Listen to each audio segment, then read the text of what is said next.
Today I wanted to talk to you guys about mindset.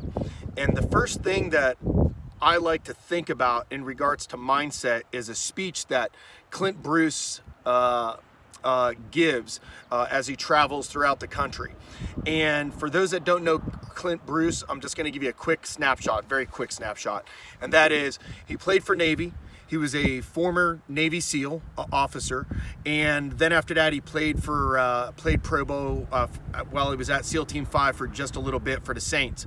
And one of the things that he discusses is something that ended up happening right after a mission. So for those that have been in the military or law enforcement, your SWAT, or anything where you're doing something where you're going after something, right? So for SWAT, it would be like serving a warrant or hostage rescue. And for the military, it can be a whole assortment of things. But there's those days where the operation that you did is just awesome. You guys did an awesome job out of it. You swam through the objective and you just like pounded the shit out of everything that you encountered. Everything was going great. So he's walking on the flight deck of an aircraft carrier, and he's with his chief. And for those in the civilian community, we have senior leadership, and senior leadership on the enlisted side are usually your chief, senior chiefs, master chiefs, and in this case it was a chief of his, and he was an officer. So he looks at the chief and he says, "Man, the guys we should do something for the guys. They did excellent. They did excellent today. We should do something for them." And the chief squares up to him, and you got to understand Clint is a pretty big guy himself. So for somebody to square up to him, that's kind of a really big deal. And his chief squares up to him and he says, "Sir, the reward for excellence is no punishment." And he was like, "What?" He said, "Sir, the reward for excellence is no punishment. We're not out here to be excellent. We're out here to be elite." And then Clint has a great sense of humor, so he's kind of like, "Hey, I was gonna go get myself a cup of coffee, but maybe I'll get you a cup of coffee, and then maybe you can let me know whether I should get a cup of coffee or not." He's a very humble man. However, with that said, he looks at things in this perspective. You're either bad at something, you're average at something, you're good at something, you're excellent at something, or you're elite at something, okay? The question really comes down to, what are you striving to be?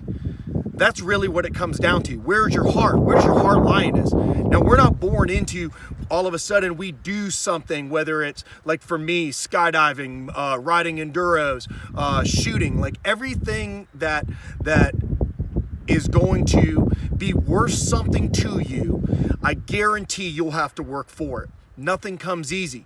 The difference is how much heart and desire do you put into that. So that's that separation that we're looking at in regards to, well, where do you want to fall in the scheme of things and anything that you do in life? And if you're carrying a firearm, especially for protection purposes, then this is something that I think is extremely important. Look at it like this. We have incidences that have already happened around the United States. We have cops that have been targeted in Seattle, New York, Dallas, and Baton Rouge. And of course, in more places than that. These are just the big specific areas that we really recognize nationally. We have had active shooter events in schools, Las Vegas, Nevada. We have had terrorists out on the streets in Massachusetts. We've had them in New York. We've had them in New Jersey, California, and Texas. We've had the active shooter side of the house in malls, Walmarts, and these are just a few examples of places that you go on a regular basis when you encounter what I would call normal people, and there might be a day where, unfortunately, you are having to deal with an abnormal person. We can sugarcoat this shit all day long. The reality is this. When you start to look at how precious is life, that's a question that you have to answer for yourself. How important is your life or your family's life or the lives of others that are around you? And I think that also goes back to that side where we start to look at it and we go, well, where do I want to fall in this gamut? Where is my training? Am I training for this possible altercation? I mean, shooting is fun, don't get me wrong. We all want to go out and we want to shoot and have a good time. But if we are carrying a gun on us because we believe that this event may take place, then my question to you is, what are you doing today to help prepare for that event that could be tomorrow or a few weeks or a month from now? What are you doing?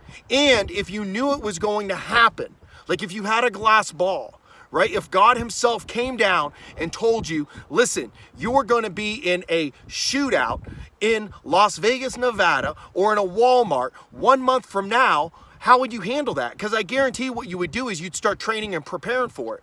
But the reality is we don't know when that's going to happen. So that means you need to start training and preparing for that right now. So that when it happens, you're not writing code for the first time. You're not trying to figure it out for the first time. You're not creating the how to do it manual for the first time. You already know what to do, or you have a good idea based on standard operating procedures, things that you have worked on, okay, over a period of time to help better yourself or better your family. The way I am by myself is completely different, and the capabilities that I have than when I'm with my son or when I'm with my children, right? Because at that point I have different responsibilities. So I'll go into it like this. Let's just say that you're in a Seattle coffee shop.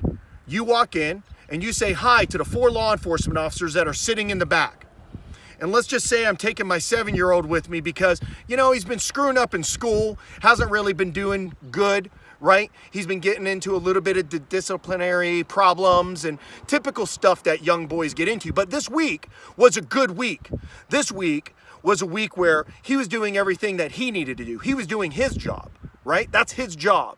Now, we go to that coffee shop, we get a hot chocolate for him. And he looks at me and he's like, Dad, can I get some extra whipped cream? And I'm like, sure, let's get some extra whipped cream, right? And while we're doing that, a gunman comes in and guns down all 4 of those cops. You tell me when I turn around, what part or what do I owe this person who is abnormal, just walked into a coffee shop and gunned everybody down? Meaning they've started with the 4 cops. What do I owe this guy or gal at that point? Do I owe them anything? Are they a productive member of society? Do normal people behave in this manner?